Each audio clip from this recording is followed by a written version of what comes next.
Iraqi special forces are clearing pockets of resistance put up by Daesh terrorists in Mosul's eastern neighborhood of Kirkuk. The elite troops have traded fire with terrorists holed up in the area. They're also sealing off entire areas of the recently liberated territory because of suspected car bombs. Meanwhile, an Iraqi army commander has announced that soldiers have liberated the village of Nafa, west of Nimrud. The ancient city of Nimrud was liberated from Daesh on Sunday. Iraq's Air Force also says airstrikes have killed up to 20 Daesh terrorists in Mosul. Iraqi special forces are clearing pockets of resistance put up by Daesh terrorists in Mosul's eastern neighborhood of Kirkuk. The elite troops have traded fire with terrorists holed up in the area. They are also sealing off entire areas of the recently liberated territory because of suspected car bombs.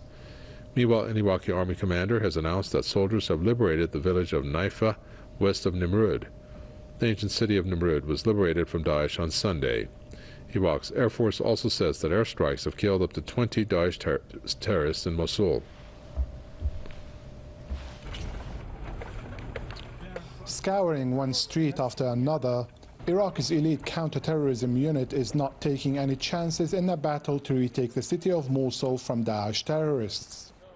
After taking back a number of southeastern areas of the city, the Iraqi forces are now concentrating on the northeastern territories, with heavy fighting reported in a number of areas. And though this approach has slowed down the operations, it has continued to bring victories against the terrorists holed up in neighborhoods inside Mosul. As of this morning, the neighborhood of Bak is under control. We have surrounded the industrial area as the counterterrorism unit continues clearing liberated homes and buildings. We have also freed a number of civilians from Daesh in these neighborhoods. The Iraqi forces have asked residents to stay at home during clashes, and soldiers have been commanded to only return fire if attacked from inside a house to prevent and minimize civilian casualties. We are advancing on multiple neighborhoods in Mosul. We aim to surround an area before very cautiously taking it from Daesh due to the presence of civilians. We have taken Qadisiyah 2 neighborhood, and we will likely take Tahrir in the next few hours. In this makeshift command center, the counterterrorism unit plots the next move for the forces inside the city, as they aim to drive Daesh fighters out to the eastern side of Mosul over the next few days. One neighborhood after another is being liberated by the Iraqi forces in a battle to free Mosul from over 2 years of Daesh control, as the offensive to eradicate the terrorists from Iraq gains momentum. Ali Moussawi, Press TV, Mosul. The advance to retake Islamic State group's last bastion in Iraq inches its way forward. Up to 100,000 local forces backed by US coalition airstrikes have almost surrounded Mosul from multiple fronts. But the military's efforts have slowed down due to a heavy presence of civilians in built-up areas. Security checks are underway amid fears of Islamic State group suspects hiding among Mosul's residents, preparing to mount suicide attacks. The procedure is to screen each displaced person. We have a special database with listed names of all wanted people. We check the people and take their ID. If they match, we send them to court for further processing. And if they don't, we send them on. An estimated 50,000 people that have been displaced from Mosul are now living in camps. The Islamic State fighters amongst them were shown little in the way of mercy. To the south of the city, the military was confident of retaking Mosul's airport. We're now 4 kilometers south of the city of Mosul. We've established a siege around the village of Al Busaif, and we're getting ready to launch an assault against that village in the coming hours. We also hope to retake Mosul's airport in the coming days, God willing. To date, the Islamic State group's defenses have only been breached to the east of the city. Hopes of the military meeting its deadline to retake Mosul by year-end now appear to be going up in smoke.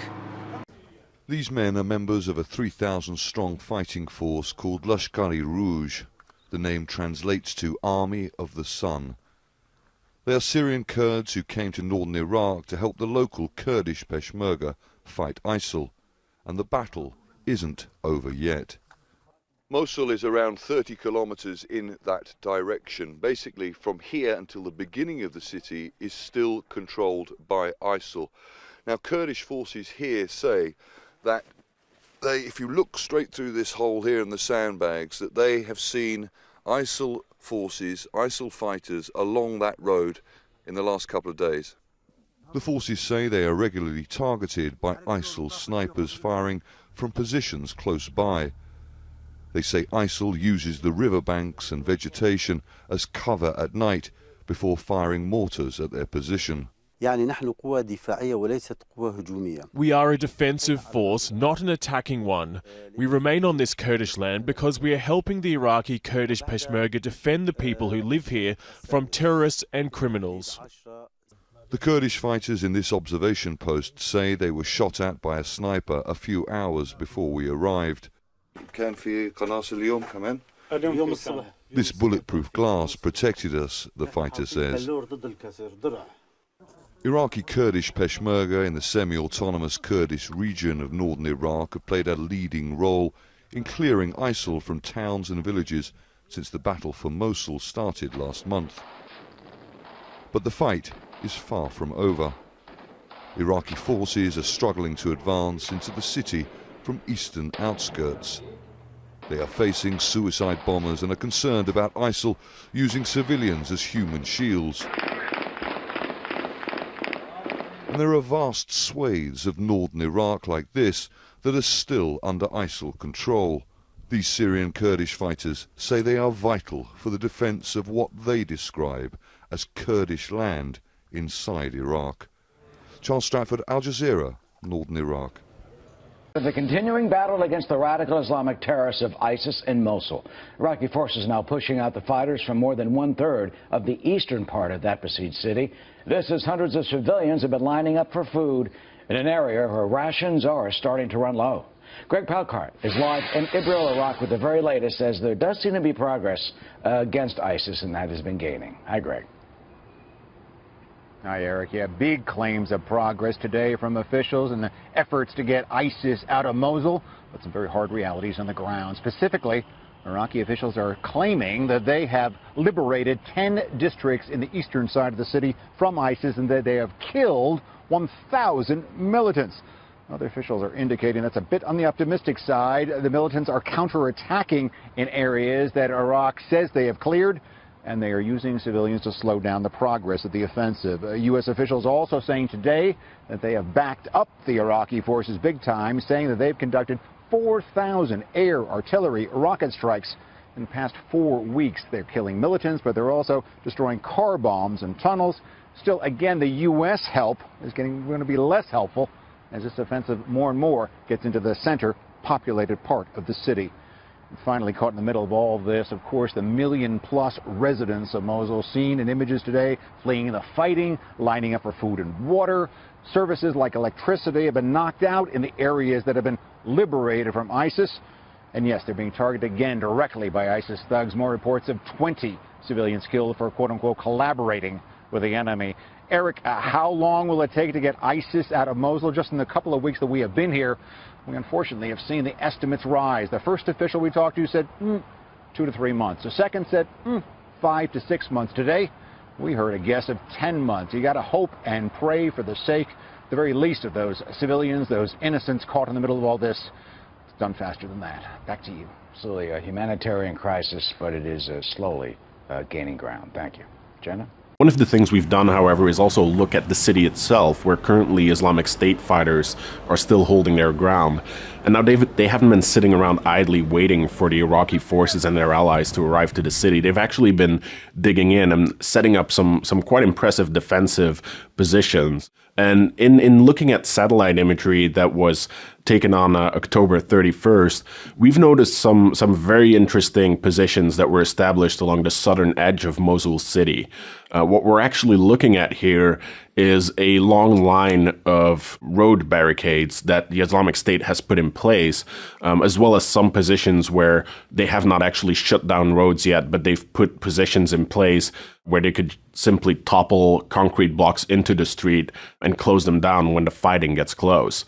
You can tell in the satellite imagery these positions where you see the straight lines of what seems to be some type of concrete pylons on both sides of the road. These are the prepared roadblocks that they will put in place once the fighting gets close. Now, along this entire line, they've pretty much locked every single road to create essentially a wall on the southern edge of Mosul city. And this is most likely the position where they'll try to defend the city from if the Iraqi forces and their allies approach the city from this direction. What they've done on top of this is clear the entire area south of this defensive position. This used to be the Mosul airport as well as an Iraqi military facility. Pretty much every structure out there has been completely wiped off the earth, creating a long and very wide flat area that will allow Islamic State fighters to observe attacking forces and to engage them. So it'll be very difficult for those Iraqi forces to cross this empty space and even reach those defensive positions before they can fight for them. Another interesting feature that we've observed in this defensive line that Islamic State fighters have erected is the use of earthen berms in areas where there's no immediate roads that they can simply lock down. These will both provide cover to the Islamic State fighters and, of course, present a barrier to attacking forces.